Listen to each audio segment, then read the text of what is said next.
Shouldn't Prince William be the bigger brother here?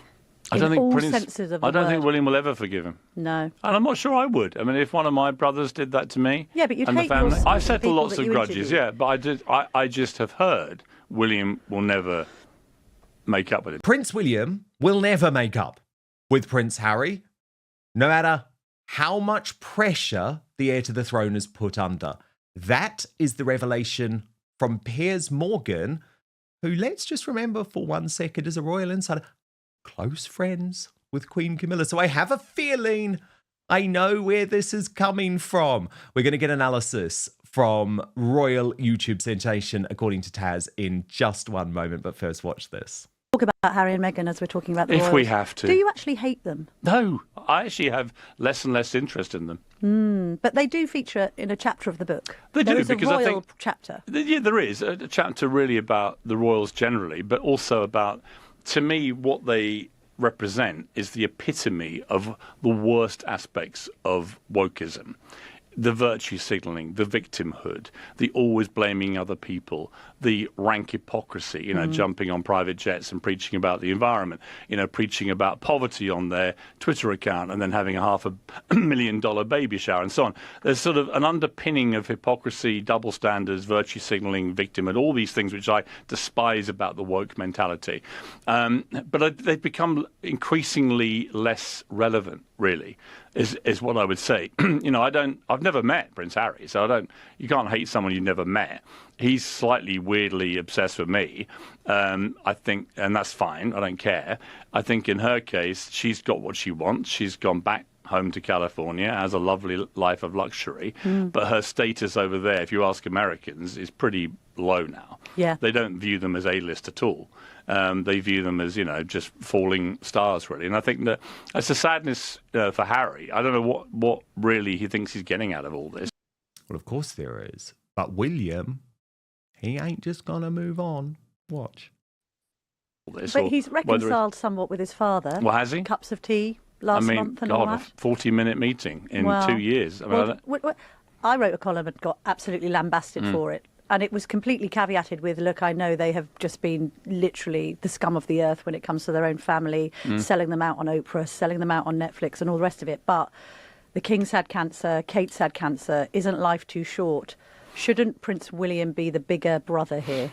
I don't think William will ever forgive him. No. And I'm not sure I would. I mean, if one of my brothers did that to me, yeah, but you'd and hate the family, your sons to be at war. Yeah, but if one son did what Harry's done publicly, trashed the family, but hang on, we've just been talking about Trump's power of forgiveness of you. I mean, how long can one bear a grudge?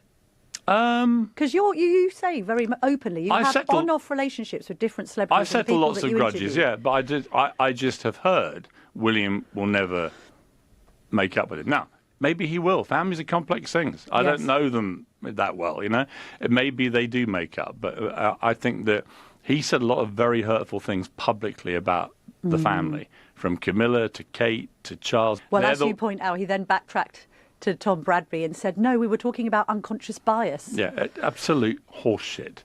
Sorry, horseshit. And we all know it was. We all watched that Oprah interview. I mean, I have a vested interest in remembering it because it led to my pretty sudden departure from Good Morning Britain for disbelieving it. I think they've made their ugly bed with the viciousness they've gone after the family and the way they trashed the monarchy. They're very unpopular in this country. I mean, to be as unpopular as Prince Andrew, given what he's been engulfed with, is quite an achievement. But they are, if you look at all the polling. That's a subject for another podcast.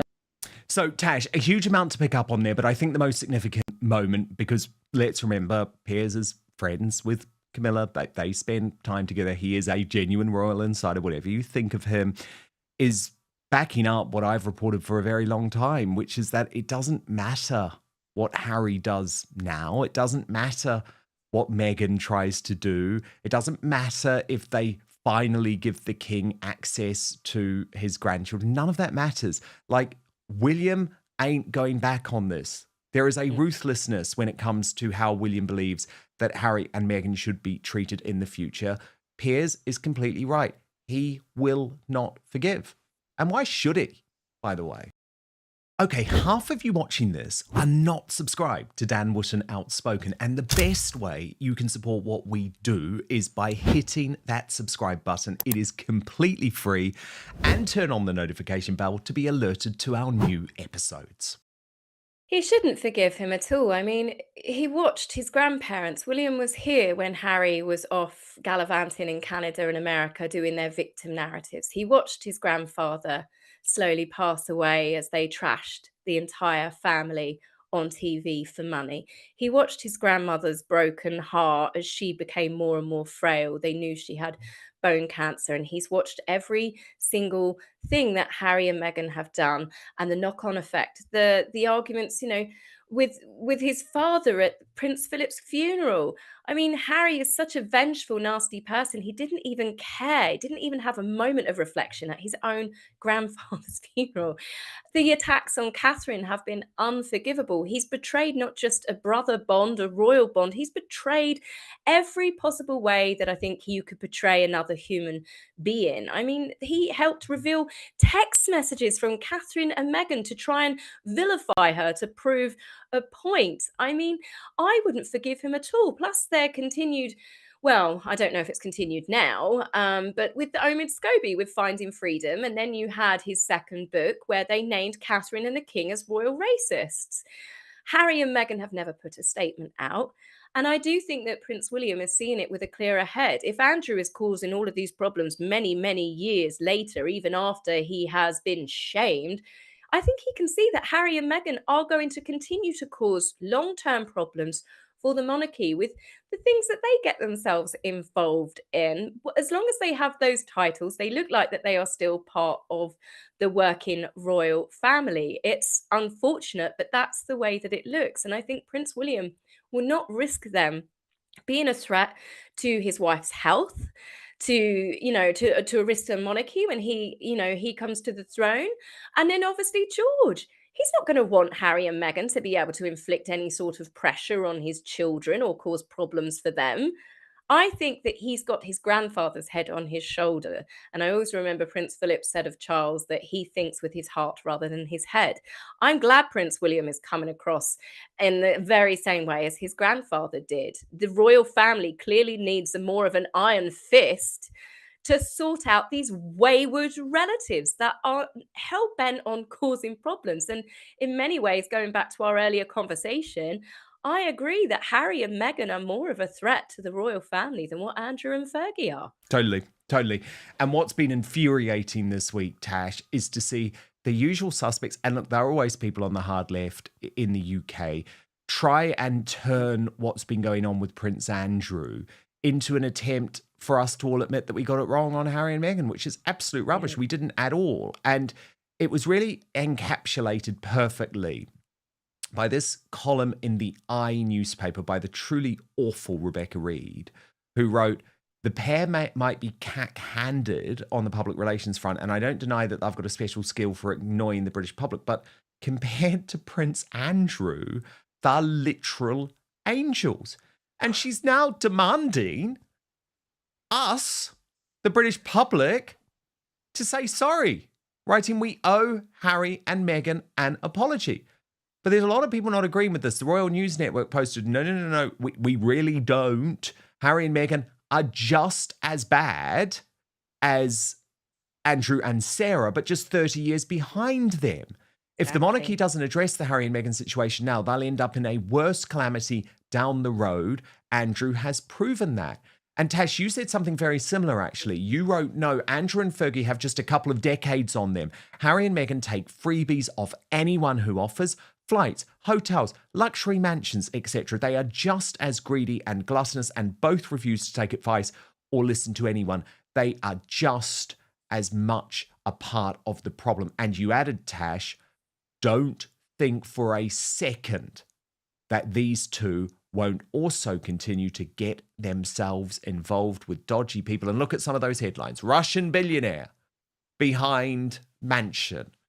And we know, Harry and Meghan flown for free by airline bus as a wanted US fugitive. Not to mention the relationship with Tyler Perry. Not to mention the jewelry that Meghan's accepted in the past. So I totally agree. You know my view on this, Tash, and my view remains, yes, absolutely, let's deal with Andrew, but Prince William is right.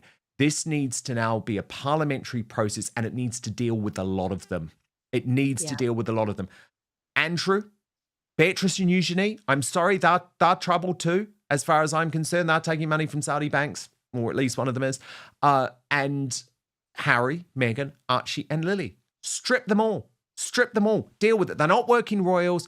They're a big reputational risk. This needs to be conducted in one fell swoop. That is my view. But let's start with this column. Tash, please, can you respond to ridiculous Rebecca Reed? Well, I didn't get past the headline. I'll be honest with you. I was so annoyed about it. I mean, to try and twist it round to say that we were so very wrong and they're angels. They are hell's angels. Literal angels. Yeah, I know. You know, it's unbelievable. It's many things that they have done. And I just find that anybody thinks it's like Amanda Platel when she said, you know, that Catherine and William, you know, William should be the bigger person, and Liz Jones, they're all the same people. And if they were really having the same problems with the family member, I'm pretty 99% certain that they wouldn't be so forgiving if they had done even a fraction of the things that Harry and Meghan have done. They, you know, they've betrayed so many members of that family. They have tried to tear down the Queen's legacy, the Commonwealth. I mean, being involved with that Netflix show, trying to compare the royal family now, you know, editing the Queen's speech, the Empire 2.0. These are not angels. I mean, the stuff, the revelations he put in there, not just about the royal family, let's not forget. He humiliated the girl that he lost his virginity to. That dragged her up. The poor, I think she was she had a disability. I think she was even like the matron at his school. He dragged her into it. I mean, she's probably long since gone, but her family would have known exactly who Harry was being vile about. He is a deeply unpleasant person, and not just to his family. Meghan terrorizes her staff to the point that it's a revolving door. Anybody thinking that these two need an apology needs their head reading, let alone writing articles trying to convince the public otherwise. 100%. And I mean, you only have to look at what's emerged over the past 24 hours, don't we? I mean, what a literal angel who bullies staff so ludicrously that another PR chief has gone in what, less than 3 months, meaning that Meghan now has her 10th PR chief in just 5 years. And remember, as Angela Levin has reported here on this show, Tash, the numbers of staff who've left that is reported in the mainstream media is actually much smaller, because it's always the executive staff that is quoted, but no one talks about the household staff. Do you know what I mean? The cleaners, the housekeepers, all, yeah, exactly. So, you know, apparently if you actually look at the true numbers, the number of staff that have departed is far, far higher than what is reported in the mainstream media. Of course, definitely. I mean, I've worked in office situations, and anybody that's at executive level often has 1 to 2 assistants. So I can only imagine what the true numbers are. And again, like Angela pointed out, the household staff.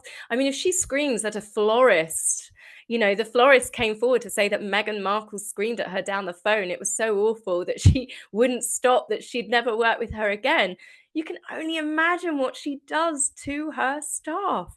She must honestly be a terrorizer. You know, all of the reports that have come out about her, and yet she's an angel. What a delight. A literal angel, a literal angel. Look, Tash, more revelations about Prince Andrew. Shoot a scoop revealing that he's still insisting on being described as Your Royal Highness in private. Let me just take you through this. Publicly disgraced, privately defiant. Shoot a scoop can reveal that Prince Andrew continues to act like a full-fledged royal inside his Windsor home, insisting staff still address him as Your Royal Highness and bow or curtsy upon entering the room. Nothing has changed inside Royal Lodge, says one longtime household insider. The butler still says Your Royal Highness and the staff still bow. Andrew's made it clear palace rules don't apply inside his walls. Though King Charles stripped Andrew of his titles and decreed his HRH styling retired, sources confirm the Duke ignores the directive at home. He insists it is his birthright, not something the king can erase, adds the insider. While Buckingham Palace maintains Andrew's honours are history, legal experts note Parliament would need to act to make that true.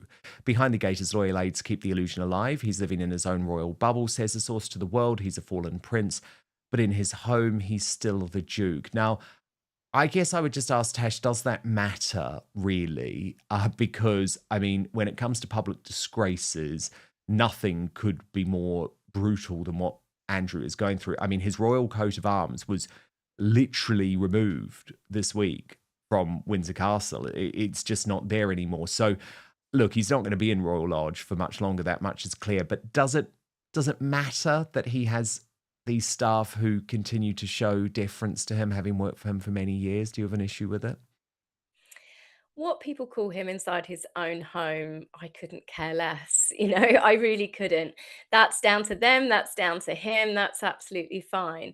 But I think what the bigger factor here is, by allowing Andrew to say that he won't use his titles and do that outside of his home, by trusting him to do so, is no different to trusting Harry and Meghan. As it turns out, she's been using her HRHs behind the scenes, because she didn't care. And you just sense the same sort of arrogance and entitlement with Andrew. You see it with Harry. You see it with Meghan, someone who just married into it.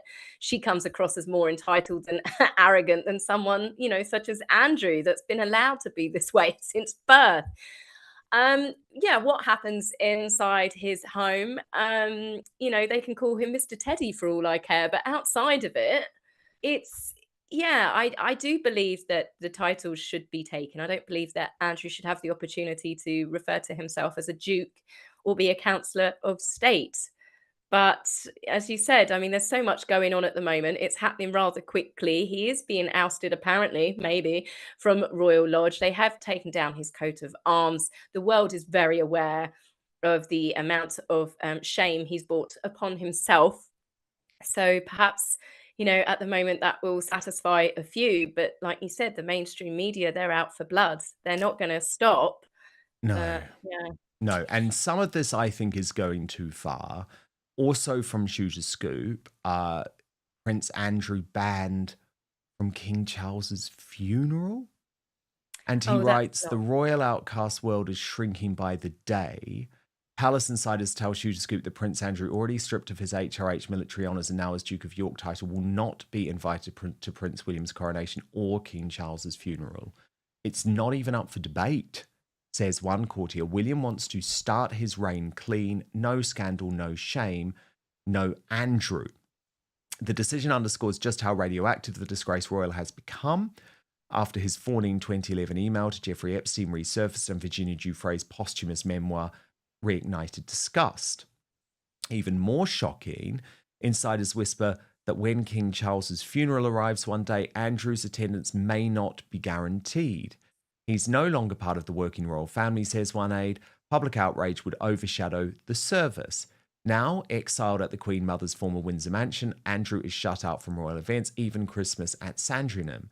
His title may still be Prince, sighs a source, but the palace doors are closing fast. I mean, Tash, look, I think William's probably right on the coronation, and it has been pointed out to me this week by Andrew Lowney that, the author of Entitled, the book that's really played a big part in bringing down Prince Andrew, that the Duke of Windsor, the disgraced Duke of Windsor, did not attend the coronation of Queen Elizabeth II. But, I mean, I really don't see how William can ban Andrew from attending his own brother's funeral. I mean, unless he's in jail, or in exile and doesn't want to return to the country, I just don't think he can. And would there really be public outrage? I'm not sure, to be honest. I think people would understand, as long as he wasn't in jail or in exile, that he would have a right to attend his brother's funeral. Am I wrong? No, see, I wouldn't have a problem with Andrew attending even Christmas service with his family. It's just he wouldn't walk down the main bit with the main royals, when the working royals, when they go into all of the fanfare. It's his family, it's church. I don't think he should be completely excommunicated and cast out by his own family. Public role, yes, absolutely.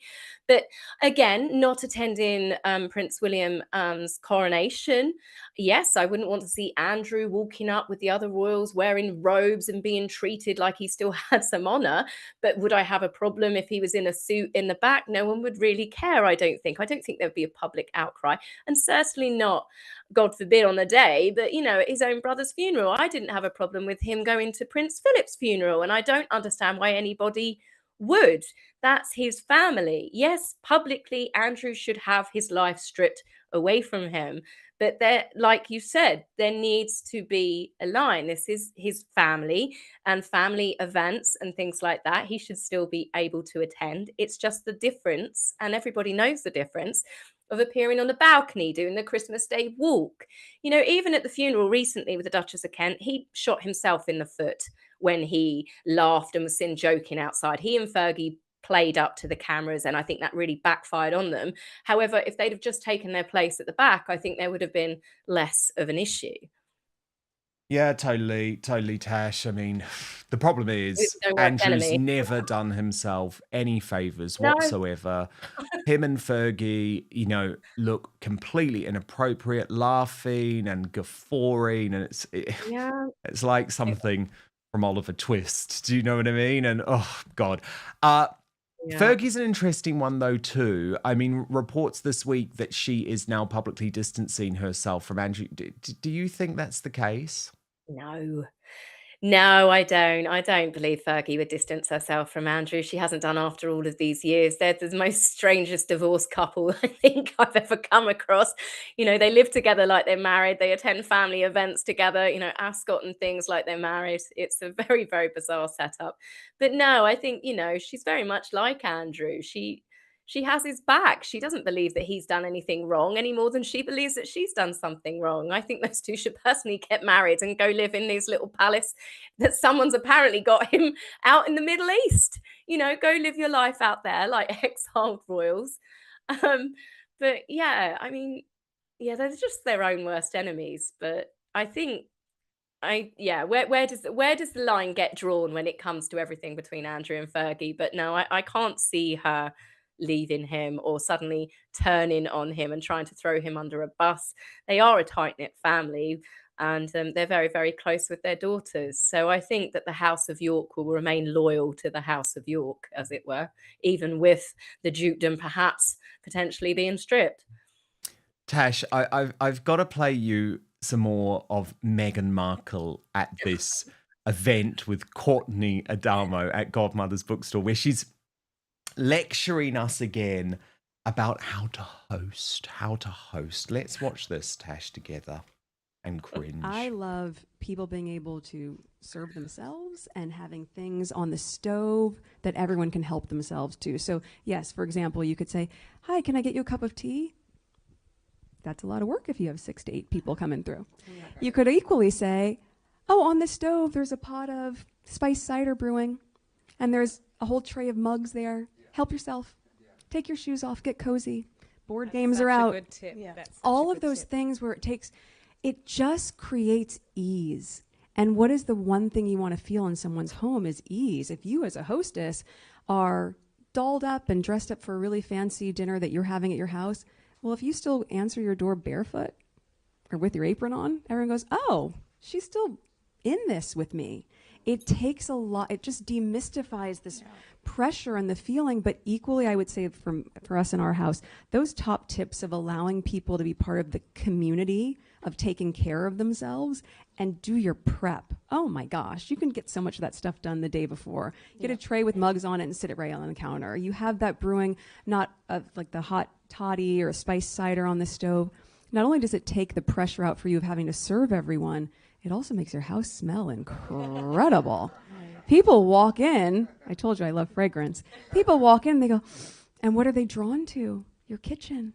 They come right in, and suddenly everyone is a little bit softened in the experience of entertaining. Oh my God, Tash. Over to you. I can't. Oh, Please, to say feel your true part of the feelings. community- To be part of the community. I love it. I absolutely love it when I go around someone's house and they say, "Oh yeah, I've got something on the stove, help yourself." Oh look, she's barefoot, she's wearing an apron. I mean, Oh, right. First of all, the apron thing. This is Meghan Markle that's made her biggest claim to fame, talking about feminism. She was so upset when she was a little girl. She was practically traumatized by the fact a woman that was washing up in the kitchen. And now she's telling people, when you host, make sure that you feel welcome. Wear your apron to the door. Have something hot cooking on the stove that people can smell and just help themselves. She's just honestly the most boring person. It's not just the cringe. She's just waffling on.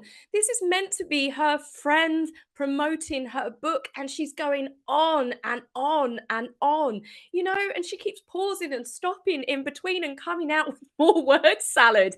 And you just think to yourself, just stop. Just someone please take the microphone away from her. She contradicts herself. She is one of the biggest hypocrites. You can't help but laugh. How can anybody take her seriously? I mean, Totally unbearable. Totally unbearable. And by the way, you're not a good host, Ms. Markle. No matter how much you think you're a good host, it is so obvious that people feel desperately uncomfortable in your house. It's just so obvious. But, this is a woman with absolutely no self-awareness. Tash, thank you so much. Have an amazing weekend. And of course, if you do want much, much more royal analysis from According to Taz, make sure you subscribe to her channel on YouTube. It is According to the number Taz. Thank you so much, Tash. In early 2020, the British royal family was shaken by one of the most unexpected decisions in modern royal history. Prince Harry and Meghan Markle, then the Duke and Duchess of Sussex, announced their intention to step back from their official duties and begin a new life abroad. What began as private discussions between the couple soon turned into a full-blown crisis for Buckingham Palace. According to royal insiders, even the late Queen Elizabeth was completely unprepared for the announcement. Though she had always maintained a close relationship with her grandson, the Queen reportedly felt blindsided by the timing and manner of the couple's decision. The Sun first revealed that Harry and Meghan had been quietly preparing their plan to withdraw from their roles as working royals and relocate to Canada. The couple viewed their move as a way to gain more independence while continuing to support the Crown in a reduced capacity. However, palace officials saw the idea of half-in, half-out royal life as unrealistic. In the days following their statement, the palace found itself in disarray. Press officers struggled to respond to the flood of media inquiries, while senior courtiers held urgent meetings to understand what had happened. Insiders described the atmosphere as tense and confused, with every department scrambling for information. Even those closest to the Queen reportedly could not reach anyone in the palace press office. Phone lines went unanswered as the institution tried to contain the fallout. A few days later, the Queen called an emergency family meeting at Sandringham. Harry attended the discussion in person, while Meghan joined remotely from overseas. The purpose was to find a workable solution that would respect both the couple's wishes and the traditions of the monarchy. During the talks, the Queen made her stance clear. There could be no partial commitment to royal life. Members of the royal family were expected to either serve fully or step back completely.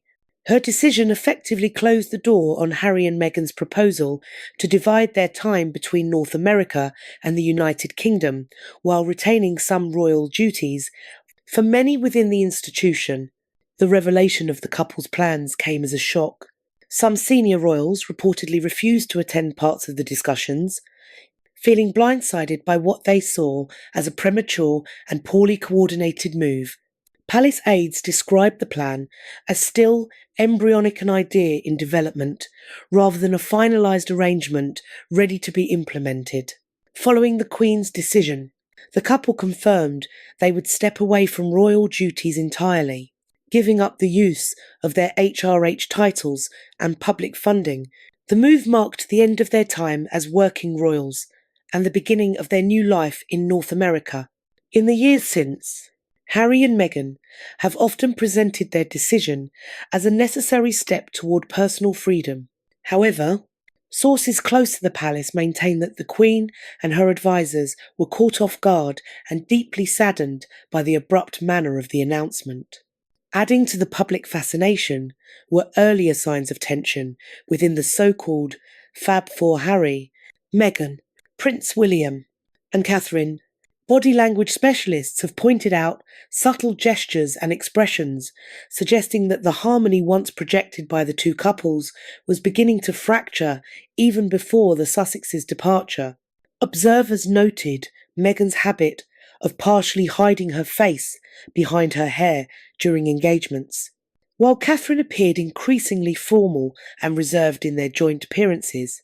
These small signals, according to experts, hinted at the growing distance between the couples, a divide that became unmistakable once Harry and Meghan made their exit official.